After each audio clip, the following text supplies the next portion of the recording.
Okay guys, this is an update from about a month or so after I installed the Finalizing fuel unit, doing with the gas tank and everything, and I said, man, I really hope that this doesn't end up leaking.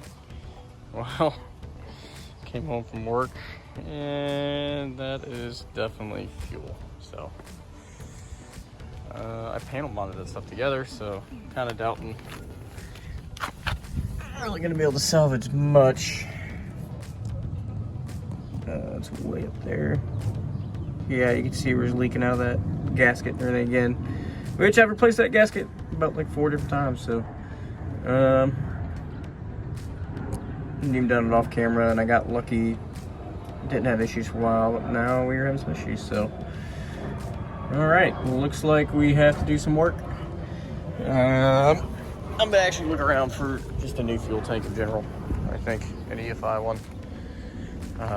The one that has everything up top anyway, because I've just had so many issues with getting those gaskets, and my fuel sending unit doesn't work anyway, but I already bought the EFI fuel sending unit, so I can go ahead and use that and save money anyway. So I'm gonna look around for an EFI tank, I think, depending on prices, obviously, or pull this one out, weld it shut, but then I don't have fuel level sending unit.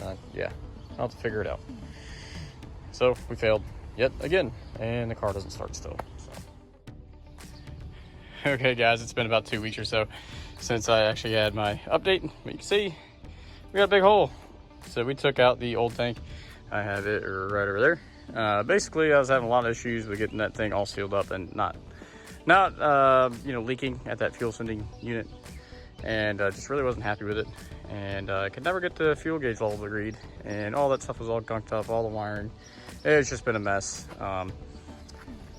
Been through a whole bunch of different gaskets, did all the grease tricks. Even had somebody take a look at it at a shop, and it still leaked. Whenever this was in the shop, way back when, yeah. Anyway, so I knew that I wanted to go with a better quality tank, and I wanted something that was made for EFI. Now we have the Finalizing, and we bought a tank sink 16-gallon for the Mustang, and this thing is nice. I know it's made in Thailand, but overall it feels nice quality and everything. It is a 16-gallon. I think that one was like a 20, maybe even 22, but honestly it came down to price. So for 16 gallons, I think that's going to be fine. I'm just going to hit the gas station a little more often, which is okay. At the time of the purchase, this was about 300 bucks. But I am super excited to have it, and it comes with a lot of other things. So previously I bought a fuel sending unit, and I didn't realize it doesn't work with a stock style tank. So that's completely separate. Now the tanks kit comes with a vent, which I think I need to use with the Finalizing. I don't know where I'm going to put this yet, so I'm not going to go into this at all. I'm going to have to do some research and get creative on where to put this, because it needs to be higher than the filler neck. It's just the directions. But this kit, what I liked about it when I was reading around online, it comes with all of the hardware. So this is the same hardware that the fuel sending unit came with, so that's good to know it's all interchangeable. It comes with gaskets for everything. These are cork gaskets, they should work, not a big deal. And it has this guy here for the filler neck, and actually a new filler neck hose. For this piece, I believe I'm gonna have to bolt that to here. I'm not entirely sure, it doesn't quite say directions, but that's what would make most sense. And that way you actually clamp it on this to metal and don't bend anything. Our Finalizing's gonna go right in here, and then our fuel sending unit's gonna go there. So we are all set up. Got the grandpa here, so I'm gonna put the phone down, work with him for a little bit, and I'll update you guys hopefully when we get it all together. Okay guys, here is the update for the tank. We are very close to getting done. However, we are going to have to come in here and cut everything. This was all adjusted for a 22-gallon tank, not a 16-gallon tank. And as you can see, it is probably about 3 inches too tall. So we need to cut all of these. However, the tank itself, working with grandpa, my wife's grandpa, sorry, not mine. It worked out, I mean, amazing. Everything came together, fitment was great. And this kit from Tank Sync, it actually came with the caulking is what it recommended, the strip caulk. So we went ahead and added that. It was some Eastwood strip caulk, so really thin stuff. So on the bottom side of the tank, what we did, what we thought would be best, we did 2 kind of layers. the first layer, we got it right up on the bends on the inner section here, right kind of in that corner. And then the second one we basically put kind of right below. There's like a, you know, this kind of tooling right here. I don't know exactly what that is. We went right around in there. And be careful when you do that, because as soon as you put this down, it is stuck pretty dang good. And then I had new hardware already, so all the hardware is good to go. For some reason, I'm like 2 bolts short for this one and that one. I don't know why I'm too short, but I am. So we're just gonna rock and roll without 2. Very happy with this tank. And then the overall structure quality of this tank, it definitely is significantly better than my old one that I'm actually gonna be getting rid of. Yes, we gotta cut these down, but I didn't want to drain any fuel. But I'm gonna go, you can't see it. It looks like this tank, I don't know if you're able to see it. Oh yeah, you can see there's like a divider in there. So it looks like it's, you know, there's like a divider on the inside of the tank right here going down. It looks like maybe somewhere back here. I don't know if that's for a reserve or supposed to be chambered for safety or what. Not entirely sure, but I'm not going to complain. It's the quality on this is better than the old one. Shouldn't have any leaking. Everything is happy. And then all we're going to do is just kind of go through a couple of these instructions here, which, you know, pretty easy. No issues there. And it also says that for the venting, so I got to figure that out, but it says your tank must breathe in both directions to prevent pressure or vacuum if you're using a non-vented cap. You must use a vent on your tank or filler neck. Run your vent hose as high as possible. The vent should be as high as the highest point on the tank, including the filler neck. Your vent line must be routed so that there are no dips in the line, creating a P trap, which can trap fuel or condensation and plug your vent line. Keep your vent lines away from sources of heat, like exhaust. So as far as I know, and I'm sure I'm wrong, I'm gonna have to do some research. This is an aftermarket Scott Drake cap that I bought a long time ago. And I thought it was vented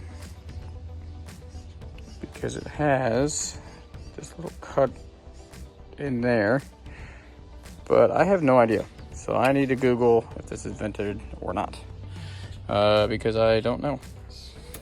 And then the tank also came with, you know, new rubber coupling and band clamp, which it did not come with, and for some reason I only have one. So I'm just gonna get a regular band clamp from the auto parts store for the other one. It's not a problem. Yeah, so we will be working on that, and I will get an update here probably next coming day or 2, whenever I can cut everything down and get it all mounted in. Okay, welcome back to an update video, guys. It has been quite a while. Started a business, and well, it's been keeping me very, very busy. Fortunately, I don't get to reap any benefits yet, but we're moving. Anyway, so I have about 20 minutes or so to get to work on the Mustang this week, and we're gonna try and get, you know, this fuel tank buttoned up, hopefully tonight. So first thing we got started, guys, as you guys saw, we messed up the first time around making our own tank, so we went ahead and got this guy installed and everything. We put the Eastwood strip caulk around the bottom of the tank itself when we installed it to the body of the car. We had the hardware from previous time that I replaced the tank, so everything has been replaced. We were sitting pretty good, but as you can see, all of our stuff for a Phi-Tech unit is a little too tall, so we have to cut everything down. And that started with the fuel level sending unit. So the fuel level sending unit here was too tall. It was about 7 inches. I'm sorry, it was about 9 inches or so.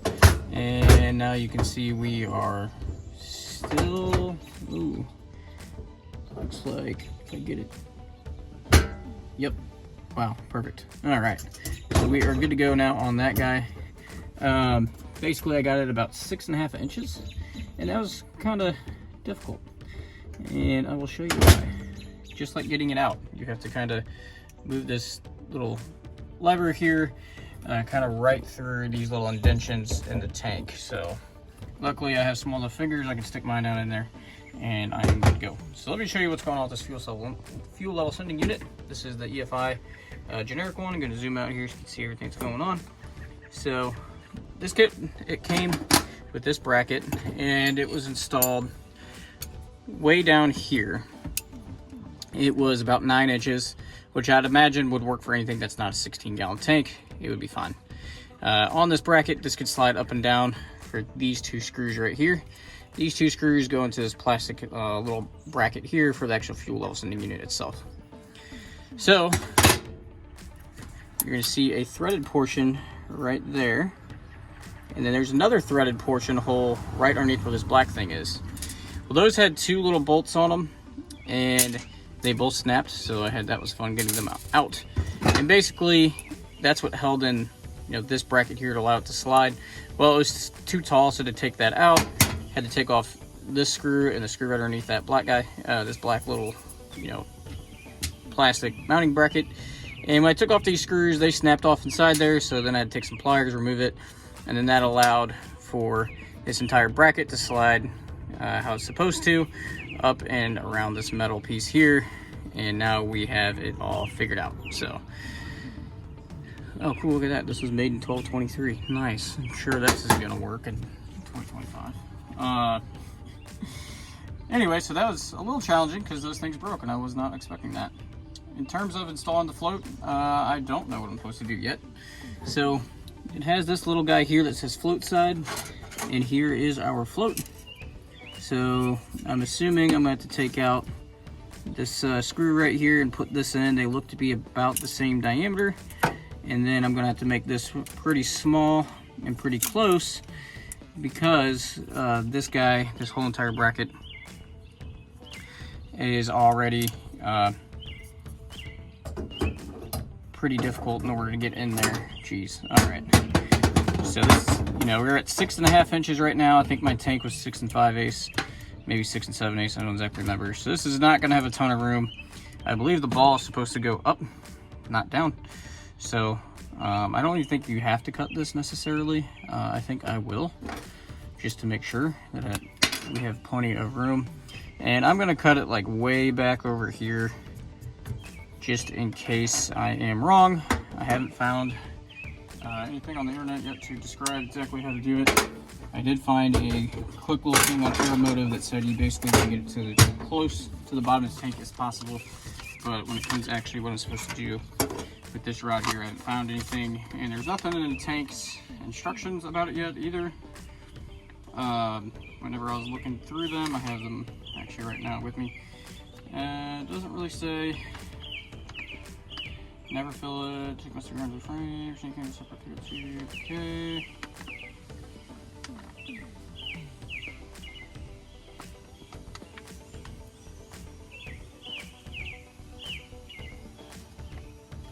Yep, nothing on there in regards to that.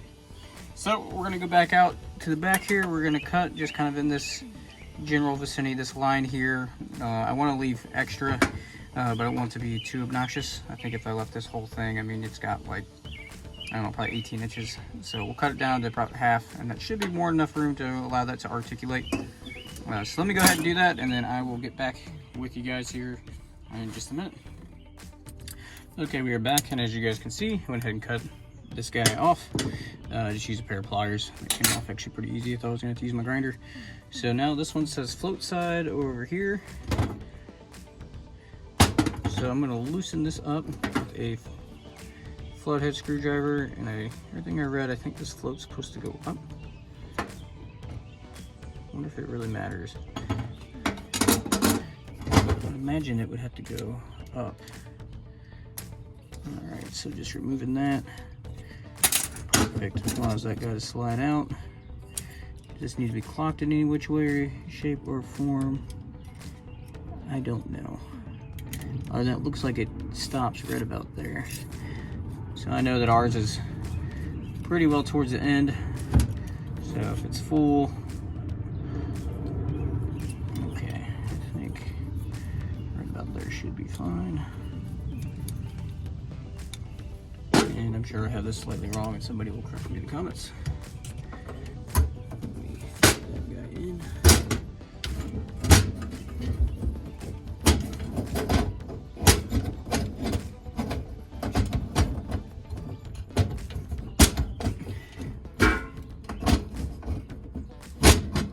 Jeez.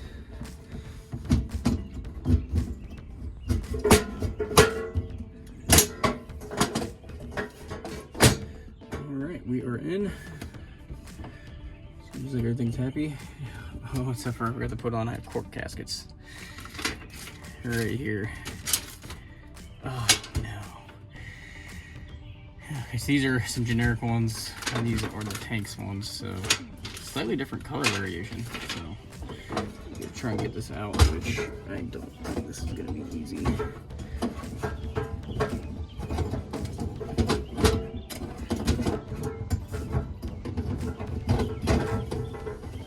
Something tells me this is gonna be very, very difficult.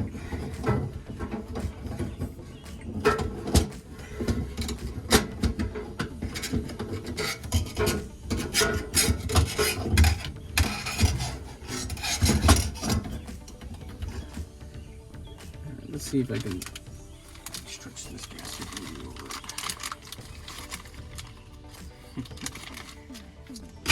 Definitely not. Without breaking it? Nope.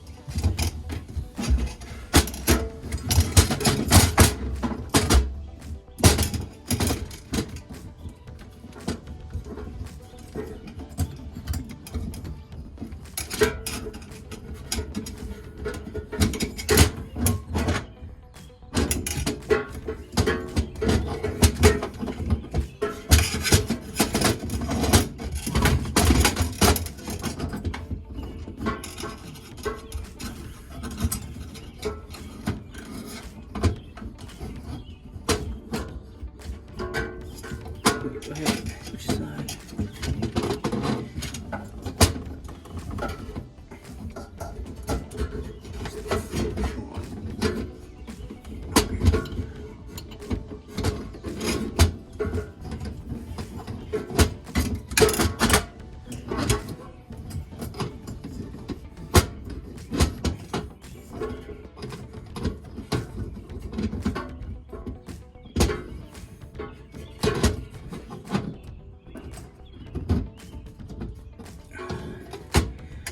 Oh man, I really messed this one up pretty good. That side to go up more? No.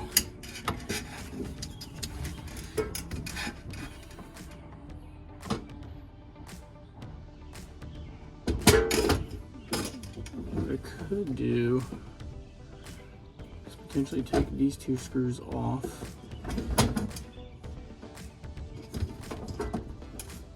Separate those real quick, hold on to it, and put the gasket on there.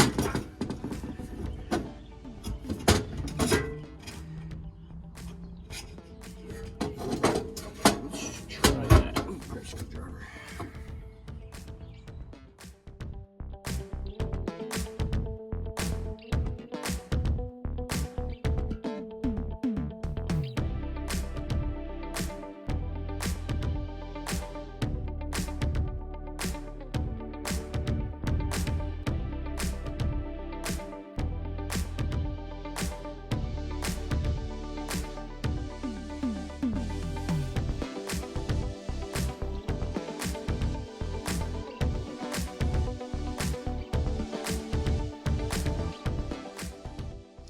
So we got the fuel level sending unit in.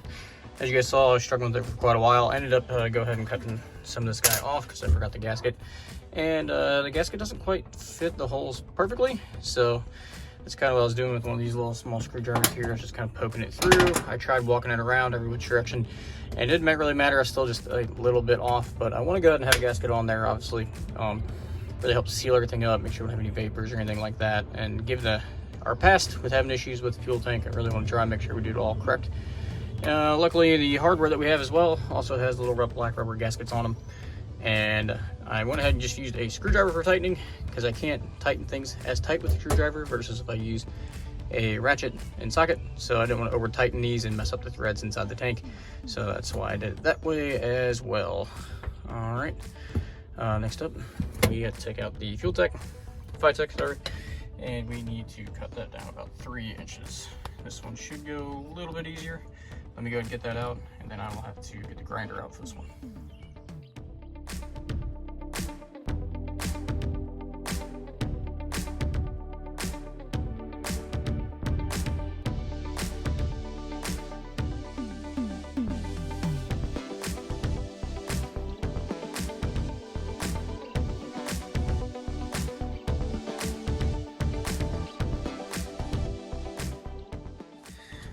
Okay guys, so we got very close to being completed. As you guys saw, we got the fuel sending unit in. It is done.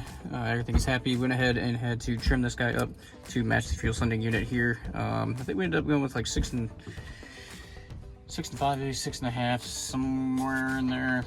Doesn't have to be exact. Went ahead and trimmed the pickup tube at 45 degrees. Went ahead and tucked up the wiring in there, and we zip tied everything, which is actually what you're supposed to do according to everything I read online. That's how everybody does it, so that's okay to have zip ties up in there. Last thing we do is we got to figure out the correct threads, because all of the hardware we have is not big enough to go through the FiTech. So I need to find my FiTech box, see if it has hardware in there. I did get my FiTech box used, and I originally used it with the C-clip mechanism, so we don't have to do that anymore. So all I'm going to do is I'm going to take one of these back to the hardware store. I'll try and find some different threads that are about, I don't even know, 1/4 inch longer or so. This is basically the entire, you know, width here of the FiTech unit here, where it's kind of machined out a little bit heavier duty. So we need something probably 1/4 inch should be perfect. You can still clamp it down, have good power. So that's gonna stop us for today. And then I also need to figure out the fuel filler neck. I had that installed off the car. Thought it'd be easier than it was. Very simple, pretty straightforward. Gasket, everything just like the other ones. Hardware, everything just like the other ones. And I only have one of these clamps, so I could use a nice big bang clamp instead of one of these, but I feel like these, because it disperses the load more instead of like a traditional band clamp, might be better. I don't know if it really matters, so I like these more looking, especially because how I want to do my trunk one day. It'll be nice and just pretty much all one platform that's black. And in terms of wiring, guys, we just have the fuel pump positive going to that. I will have to add my ground back over to this side here, which, there you go, it's grounded. I gotta add the nut back on, which is MIA after removing the tank, which is not a big deal. Anyway, so I will have to get the wiring all tucked up and done. As you guys know, you guys probably haven't seen, I have been chasing wiring issues now, guys, for probably coming on 2 months. Just trying to get this car running right and everything, and I'm to the point where I am highly considering buying a wiring harness kit, but man, they are expensive. So we're gonna try and spend some time. I've been doing a ton off camera because I don't understand wiring, and every time I get to the car and I think I understand it, it doesn't work, and then things work when I don't have power to them, or at least I don't think I have power to them, and I just get everything backwards, it seems. So I gotta do some more research there, and I will tinker around with that offline until I get everything figured out. And in the meantime, I will get some new hardware for this guy and probably a new clamp, and I'll probably just go ahead and install those off camera. So that will conclude the EFI tank conversion for now. We will be doing some more things back here in the trunk after we get the car up and running, but I'm trying to get a video out. So this one will be queued up and ready to go. As always, guys, if anybody has any tips or tricks or comments, please leave them below to assist others along their Mustang restoration journey. Some of the things that I'm particularly looking forward to learning is the fuel level sending unit, that float, where it needs to be exactly, because I'm not entirely sure. I don't even know if this will work with my original gauge. My original gauge never worked. I replaced the cluster wiring harness a long time ago, so I know it's something coming to the back of the car. So among so many other wiring things that don't make any sense. So I hope it'll work with my original gauges, just because I do like the way it does look. I may end up replacing them, but man, gauges are insanely expensive, especially because I want to keep something that looks relatively original. I don't like doing any digital type gauges or anything like that. I really like the Dakota Digital RTX ones because they do look pretty retro, a little bit newer upgrade, and the digital stuff is very minimal, but it still has that old school kind of look. So I definitely want to keep that. I don't want to stray too far away from the personality of this car, which is why I'm debating on what to do there. So I'll figure that out too. And we'll keep moving forward in a positive direction, guys. We are super close. I think once we get this, you know, figured out and we can figure out a few more wiring things, we will have the car up and running. Yep, and we'll go from there. All right, thanks guys. Have a good one.